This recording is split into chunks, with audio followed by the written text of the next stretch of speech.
I often recommend Volvos. They're comfy, stylish and safe, and often cheaper than their German equivalents. But is my opinion about to change with this new EX90? It's not quite what I was expecting in a few key areas which I thought were dead cert for a Volvo. Has this car upset, squeaky, my whole world order? To investigate, we're going to look at its design. What does that remind you of? We're going to see how practical it is. Oh, come on! Assess what it's like to drive. Shall we try and drive into this child? See if it's as quick as Volvo claims. Put their range claims to the test. What on earth is going on? And at the end of the video, I will reveal the things that really annoyed me about this car over the past week that I've spent with it. Brilliant technology. Great, thanks. I'm Matt Watson, and you're watching Car Wow. This is not just an electric version of the XC90. It's a completely different car, built on a different platform. In fact, every single body panel on this is different than the XC90. As you can see, the front doesn't look that much like an XC90 because there's no grille. It's more like the EX30, isn't it? So just blanked off, looks modern, looks cool, and you've got like these pixely headlights as well, just like on the EX30. At the side, you've got poppy-outed door handles which remain popped out when the car is unlocked. They're quite nice to use actually. You don't have normal handles like on an XC90. You also have large wheels starting at 21s, rising to these 22s. I do like this design, and they're actually harder to curb than you think. I drove up a curb and the bulgy tyre protected them, which is a good thing. And unlike an XC90, we can get chrome around the windows. It's just black on this car because, once again, modern look. And finally, at the back, once again, just like the EX30 with this light design, so very different than Volvos of the past, like the XC90. However, there is a slight problem as far as I'm concerned, and it's all to do with length. So let's measure it very scientifically. 1, 2, 3, 4, 5. 5 meters and 3 centimeters. So it's actually 8 centimeters longer than an XC90 and a whopping 80 centimeters longer than an EX30. And therein lies the problem, because while the EX30 looks great with its compact dimensions, the same look on this bigger car just doesn't work so well. And I don't think it looks as good as an XC90, which doesn't look as good as an XC60. So it's especially not so good looking in this slightly anonymous blue paint. However, that isn't the worst thing about the look of this car. And it's something you really need to be aware of if you're buying an EX90 right now. Volvo has had some problems with the EX90. It was actually launched at the back end of 2024, but I've waited until now, early 2026, to finally get to review one. And part of the reason is that they've had issues with their chipset in the car. So the cars have been buggy, they've been having problems, and they've had to fit whole new processors to the car's infotainment system. Oh no, it's just glitched again. Brilliant technology. Great, thanks. That's not all though. Another issue is this. So this ugly thing here, which makes the car look like a taxi, it's called a LiDAR. It's for full self-driving because it uses a laser to help gauge how far it is from an object in front of it. There's been issues with these though. So some people have found that when they've been filming the car, the laser has burnt out the sensor on their mobile phone. Volvo's also had an issue with the supplier. Something's gone wrong and the supplier can't supply anymore. So Volvo's taken the decision to actually remove this from the future versions of the EX90. If you order one from April, it won't have any of this at all. So if you're buying one of these right now, or maybe getting a pre-reg or a used one, beware that you might have one fitted with this horrible carbuncle bestowed upon it, because it does make the car look a little bit ugly. Hopefully I'm not going to say the same thing about the interior, because normally Volvos are quite lush on the inside. The EX90's interior is mwah. Volvo know how to do a minimalist interior. There's no physical buttons, everything's done through this screen. More on that in a moment, right? Because we're just talking about the form, not the function. And the form has got it going on. Just look at the shape of the dash, this wonderful wood material that they're using. And you get that on all versions of the car. It's not just the top spec, which this car is. The materials feel good as well. It's not leather. There's no actual dead animal in this car at all. And I'm wondering, do I really need leather anymore? This feels so good. Now, if you go for the top spec car, you can actually, for a no cost option, have these wall seats, and I recommend you do that. They just feel great. Otherwise it's fake leather, which doesn't feel fake at all. In terms of the rest of the quality, oh yeah, I love the damping effect of the control stalks, and the only cheap bit that I can feel is down here on the door bins, where it's just hard plastic. Everything else is plush. Speaking of which, the door bins are quite large. Look, you can fit big bottles in them. You've got some storage in there with a false floor. in a central cubby, that's clever. There's your cup holders underneath there, and there's a big storage area here, which is lined with felt, which once again feels expensive. But there is one thing that feels a little bit cheap and lets the side down, and now I've seen, I can't stop seeing it. I'm going to show you now. Look at the stitching up here. It's really wonky. How did they get that wrong? Ugh, really lets the side down. Now in the past, it was the tech that let the side down in Volvos, so have they managed to fix that? This is the best tech yet on a Volvo. So the infotainment system is fairly rapid and zippy, the graphics are sharp, and the menus are quite easy to operate, so you can just go to your home button there quite quickly, or to your other menus, and then there's all the one for your settings by hitting the drive button like that, and you can move through different functions. So it's quite intuitive, and yes, it'd be better to have physical controls for the climate, but look, you have the actual temperature just there and your heated seat and stuff like that there as well, so you can quickly just toggle those and then bring up the climate quickly like that and just do your fan and stuff. So as things going through a touchscreen go, it's not bad, and this is the best infotainment so far on a Volvo, because as well as running Google, you can also connect your Apple CarPlay wirelessly. Yeah, believe it or not, in an XC90 you can't connect wirelessly. Speaking of which, you've got wireless charging for your mobile phone here, and look, there's little vents so it'll cool your phone so it doesn't overheat, which is a problem when you're running Apple CarPlay wirelessly while charging. If you wanted to charge the old-fashioned way, you have your USB-Cs down there as well. Now the digital driver's display I think is a really good example of how to do a digital driver's display. Nice and simple, it's got all the information you need, nice, big and clear, and you can toggle between a few different views, including the sat-nav view. Now this Volvo comes extremely well equipped with stuff like pilot assist, so automatic cruise control, and standard, and it's got one other feature which should be standard on every single high-end car because it just helps safety. Do you know what it is? Heads-up display. Why don't all manufacturers fit them? They should do. Just saves you from taking your eyes off the road. As you all know, Volvo is made in Sweden, and look, if you were to just remove Norway from the side of Sweden, look at that shape there. What does that remind you of? Can you see that, Lewis? Yeah. What can you see? You tell us. I'm not saying anything. Comment, let me know. However, all this tech does come at a price. We need to move on to the elephant in the room. The EX90 is bloody expensive. The car starts at £80,000. This one here is £98,000. Now, historically, a Volvo is less expensive than the equivalent German car. But like for like spec-wise, the EX90 is about 10 grand more than a BMW iX. The EX90 is spacious in this middle row. It's actually slightly more spacious in the middle row than an XC90. So you have about that much more knee room, you have about that much more shoulder room, and about that much more headroom, apparently, when you look at the spec sheet. But all I can tell you is, look, knee room's good, headroom's good, and of course, look, I can slide the seat back for even more knee room, and I can recline it for even more headroom. So that is all good stuff. I also like this. Being electric, you have a completely flat floor, so plenty of foot space for everyone, and you can stretch out underneath the seat in front. And all three seats move individually, look. So I can move this central one individually as well. The recliner's down here by my bottom. There we go. Look, see, all very good. Now, when it comes to carrying three in the back at once, you can do it, but despite that extra shoulder room, it still feels a little bit tight, say, compared to something like a Kia EV9. But it's okay. When it comes to fitting a baby seat, well, you've got ISOFIX anchor points there, and they're quite easy to get to, and there's plenty of room. I've had my daughter's child seat in here. It's quite a big, bulky one. Fits no problem at all. It's quite practical here as well, so you've got like nets on the seat backs, you have your climate control here, you've got your USB-Cs down there, you have, come on, covered cup holders, which I like covered cup holders, so when you're not using the cup holder, you don't end up with your wrist in the cup holder. Decent sized door bins and rear windows that go all the way down, and look, you have acoustic glass even on these rear windows. But the big question is, it's a 7-seater, what is it like for people in the rearmost row? Well, what I'm going to do is leave this there because the knee room's good, and I'm going to jump in the back. Is it easy to get into the back? So I just pull this, move that like that, hop in. I'm going to get this out of the way so you can see what's going on. Yep. And then I have to flip this bad boy down. Actually, I won't. I'm going to leave that one there. So pull this back. Sort of remembered its position. So knee room is acceptable. Foot space is a little bit on the tight side. I'm quite pleased though, because I don't feel like I'm sitting too much on the floor. So there is a little bit of under thigh support. It's not too bad. Issue, look, headroom. That's a shame. So it doesn't feel as spacious in the back as a Hyundai Ioniq 9. I do like having these windows here though, and the cup holders. Where is the USB? There's no, why? There's no USBs back here.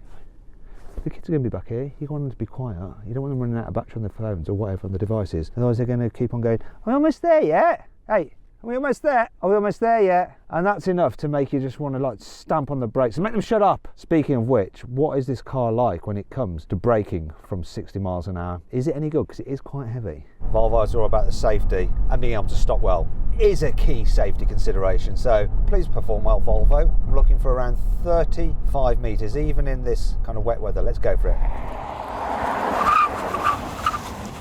That actually bit pretty hard. Oh, it's going to be good, I think. Yep, 34 metres with it slightly damp as well. Yep, this car brakes very, very well. Sorry, family. Sorry about that. Sorry, family. Sorry, I didn't mean to brake suddenly. Sorry. Seatbelt. Let me go seatbelt. Oh, pre-tension seatbelts. Always like to give you a hug. So the car stops well, but does it go well? Because really, that's what more people care about, right? There's a choice of 3 power outputs on the Volvo EX90. So there's a single motor rear wheel drive with 333 horsepower. There's a dual motor version with 456 horsepower and a performance model with 680 horsepower. Now those cars are updated over this car. They have 800 volt architecture. This has 400 volt architecture. So this particular car I've got here actually has 408 horsepower, and Volvo says it'll do 0 to 60 in 5.9 seconds. But what is the reality? I've got my specialist timing gear here. I've got it in constant all-wheel drive. I'm just going to launch it. 3, 2, 1, go.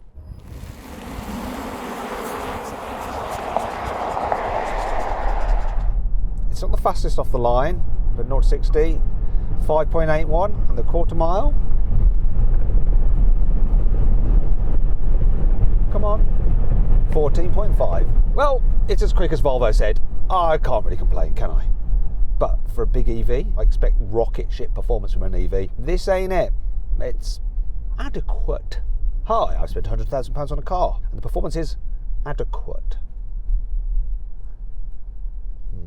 To be fair though, you don't buy a big 7-seater SUV focusing on performance. You know, practicality is more important. How does this thing measure up? Quite literally measure up. Let's find out. The Volvo EX90 has a very big boot regardless of what seating configuration, so obviously you get hands-free tailgate. Let me just show you the boot capacity. In 7-seater mode, loads of room, 324 litres, which is more boot space than an EX30 has. That's really good, isn't it? Now, I managed to squeeze 5 carry-on suitcases into the boot in this configuration. But if you need more space, you just press a button here and a button there. Those seats will then fold down. And then you have 697 litres of space. Not quite as big on paper as a Hyundai Ioniq 9 or a Kia EV9, but I actually managed to fit more carry-on suitcases under the load cover in this configuration, 12 suitcases, as opposed to 11 in those Korean cars. So that's really impressive. And if you need even more space, then you do have to walk around and fold down the middle row manually. It's not too much of a hardship, it's just like that. Give this a tug, oh, fold. And then there's just like van loads of space, isn't there? Check it out.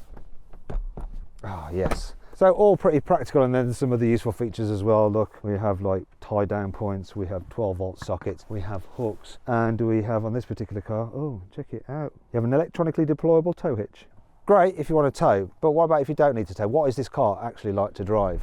The EX90 is a really good long-distance cruiser. Well, overall it is. So it does all the things that you expect from a big luxury SUV that just makes your drive chill. So it's very, very quiet. Like hardly any road noise, hardly any wind noise at all, even at 70 miles an hour. The only thing I notice is a little bit of wind noise from those door mirrors. Also the seats. The seats are lovely. You can do mile after mile after mile in them and just still feel refreshed at the end of your journey. Then there's the suspension. So this is the Range Topping Ultra, and it's on air suspension. It does a really good job of smoothing out the bumps. It makes the car just feel luxurious in the way it goes up the road. However, the lower spec versions don't come with air suspension. You can't get them. They have normal passive springs and dampers, and apparently they aren't quite so comfy. They're okay, but they don't have that luxury edge to them like the air suspension. And annoyingly, you're not allowed to option the air suspension on the lower spec car. Hate it when Volvo and other manufacturers do things like that. I want choice. I don't have to just spend extra on the Ultra and then get all a load of kit I don't actually need. However, there is one thing that really, really annoys me, and it's a bit of a worry. Claimed range on this car, 375 miles. which that'd be good. This car is not averaging that though. So what is it averaging? 42 kilowatts per 100 miles, multiply that out by the size of the battery, and you're talking about a real world range of 260 miles. Gets worse. That reading was before I did a couple of drag race runs in this car to measure the performance. After that, and after driving it around over the weekend, just going to some local villages and shops and stuff like that, the consumption has gone to 54 kilowatt hours per 100 miles, which works out to 1.85 miles per kilowatt hour, which means the real world range on this car at the moment is less than 200 miles, which quite frankly is not acceptable at this price point and this size of battery. Oh, what on earth is going on? And that just means I can't fully relax driving this car on long journeys. However, depending on how you're going to use it, it might not bother you that much, because how this car performs in town might be a bigger deciding factor for you. So, is it any good?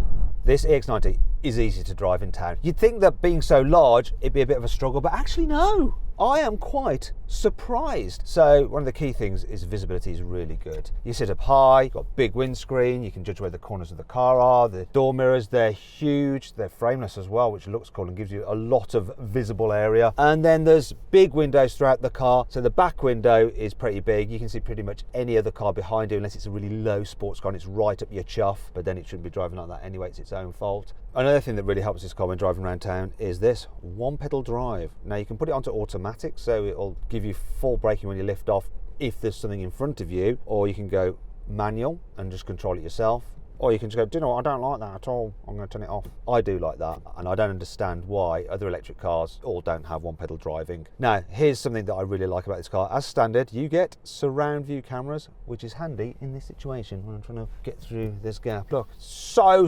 helpful. But there is one other thing that will really surprise you about this EX90, because remember, it's over 5 meters long. Yet check this out.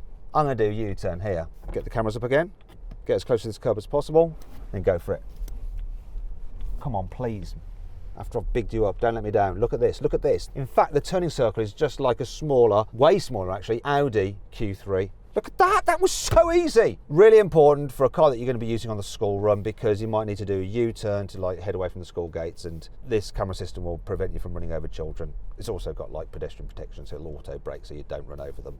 Good old Volvo, thinking about the kids. However, there is an area where this car isn't so good when it comes to driving. This Volvo isn't the best at rattling down a country road. Now you might think, oh well, what do you expect? It's a luxury electric SUV, but tell you the truth, it doesn't handle as well as its competitors. It just doesn't. It's a very heavy car. Weighs 2.7 tons, which is a lot. And yeah, like a Kia EV9 and a Hyundai Ioniq 9 are similarly lardy, but they just seem to corner a bit better. Now I could put the suspension into firm mode and it does keep it flatter, but still there's no disguising this car's weight. You may as well just go into soft, because at least then it's not trying to be something that it's not. So my issues with it are the fact that the steering is super vague, and there's just something about it, like you don't know where you are with the car when you're really pushing it hard, that you can't fully trust it. I need to be able to trust a car like this. Something really bizarre though, it's based on the same platform as the Polestar 3, yet the Polestar 3 actually handles really well. It's got like this distinct sporty feel to it. It's like the two companies just didn't discuss things. It's just bizarre. I know, yeah, Volvo, it's not the kind of car you hoon about, but you wouldn't say that a Kia EV9 or a Hyundai Ioniq 9 is either, but they do a better job, and a BMW iX definitely drives with a more sporty edge. And if you want to see my full in-depth video review of that car, click on the pop-out banner up there or scan the QR code on screen now. There's also a link in the description of this video. And that actually brings me on to the annoying things about this Volvo. To save space, or more likely money, Volvo have done a toggle switch for the rear windows for the driver. So rather than having individual control switches, you operate the front windows like that, and then you have to press this button there like that to then operate the back windows using the same switches. I hate that system. It's just one press too many. I also don't really like the door handle on the inside of the release. So you pull that up, but often you end up pinching your skin like on your finger. I've done it a lot. James, what do you think of it? I've done it an awful lot. It's annoying. Well, you do have hands-free tailgate. If someone else wants to get in the boot or your keys in the car, you have to operate it manually. And the release is somewhere down there, so it's covered in dirt. Where is it there? It's just not a great place for it. They should just have a button on the back somewhere. Also, like the low cover, right? It's quite small, quite compact, and then you lift this up and you go, oh look, there appears to be like a slot for it there. Surely it'll fit in there. Yes, that looks ideal for it. Do you know what I mean? It's literally not ideal. Look. The maths doesn't math, does it? Doesn't fit. Rubbish. Can you see how the headrest from the middle row and the rear row block your view at the back window and the rear quarter light? Now on the Volvo XC60 I tested recently, there's an option on the screen there that you could press a button and it would lower the headrest so you could actually see. Nick, can you just come in? Just have a seat, will you, mate? Let's see, you just have a little seat. How you doing? Yeah, good. Oh, are you really? Okay, you sure? Oh, what was that? Where's the button on this one? It's nowhere, is it? There's plenty of condensation in the lights on this car. Look, condensation on that one, condensation on this one. So look at the front. Oh yeah, condensation and more condensation. Nice, and that brings me on to another annoying thing. There's a shortcut button for your driving modes there, which is handy because then you don't have to whiz through the menus. Look, you just press it and it comes up like that, okay? Problem is that if you start to go a little bit slowly, then that icon changes to your camera, disappears. So then you have to go through settings, driving, and driving dynamics, there it is. And you're going to want to put it into constant all-wheel drive, and you want to be able to do that actually quickly. You don't want to be having to mess around like that, because when you have it in constant all-wheel drive, you put your foot down, it picks up straight away. However, if you don't have it in that mode, and you have it in just the normal mode, which you'll probably be driving around in most of the time because it saves energy, so you'll have it in the standard. When you put your foot down, nothing happens at first. It takes a wee while for it to pick up, and I've noticed that can leave you floundering when you're pulling out at roundabouts and stuff. Happened to me, and I almost got sideswiped by another car because I thought, oh, I can pull out here, I'm in an EV and I've got instant acceleration, and with this Volvo I didn't have. I wish I could have just pressed a button to change that mode quickly and it would have been fine. But no, too many things are done through the screen. So for instance, glove box, look, it's a button there. Why isn't there just a release on the actual glove box? It means that if the car's off, you can't open the glove box. Stupid. Then there's this. The other day I was in a really tight parking garage and there's curbs I need to watch out for. Yes, I had the cameras up to help me, but I also wanted to check my mirrors. Like, someone's behind me giving me grief, and I just want to alter the mirror so I can see that I'm not getting my rear wheel too close to the curb. What do I have to do? Oh, I have to do this. Go into that, press that, go into driver adjustments, press that, go, oh right, yeah, it's the right mirror. Oh, it's not working, it's like glitching. It's like keeps on chucking me out of it. Right one, yeah, come on, work. No, keeps glitching. Like you can't even control them because the software plays up, and it's a key thing. Your door mirrors. See if it'll do it this time. Come on, work. Move. No, crazy. Let's just try one last time. Okay, yeah, it's actually doing it now. Oh no, it's just glitched again. Brilliant technology. Great, thanks. It's not all bad. There's some cool features on this car, such as ambient lighting embedded in the wood panelling. You can tell this is a premium car because look, when you put on the windscreen washer wipe, you don't get a jet of water squirting at the windscreen blocking your vision. The water jets actually come out of the wiper blades themselves. The sound systems in this car are brilliant. So the entry-level model gets a Bose sound system, and the range topper gets Bowers Wilkins with 14 speakers, and the sound is so good. I can't let you hear it because of copyright and stuff, but it's got different settings like stage, you have it like Abbey Road Studios, and all different stuff. You can move all the sound around, and it's got like 3D surround sound and all that cleverness. Plus you have speakers in the front headrest, and you know the warning sounds that you get from cars, like if you're going over the speed limit and all that kind of stuff, it doesn't beep through the speakers, it just beeps through the headrest, so only you have to suffer it. Unlike in a BMW iX, there is some storage under the bonnet. Look, it's not huge, but at least there's some 34 litres. You can fit your cables in there. So then where does all that leave us? What is my final verdict on this car? Should you avoid it, consider it, shortlist it, or just go right ahead and buy it? Well, I say with this particular model, I would avoid it because you don't want a car that has that horrible thing on the roof. In terms of the 2026 model, I would say consider it because it is a very lovely car, but it's just a little bit too expensive and the range isn't good enough. Anyway, I hope you all enjoyed the video. If you did, give it a like. Let me know if you agree with my verdict in the comments. If you want to watch some other videos, click on the video windows. And to see the very latest offers and browse deals, click on the CarWow logo. Thanks for watching, and I'll see you next time.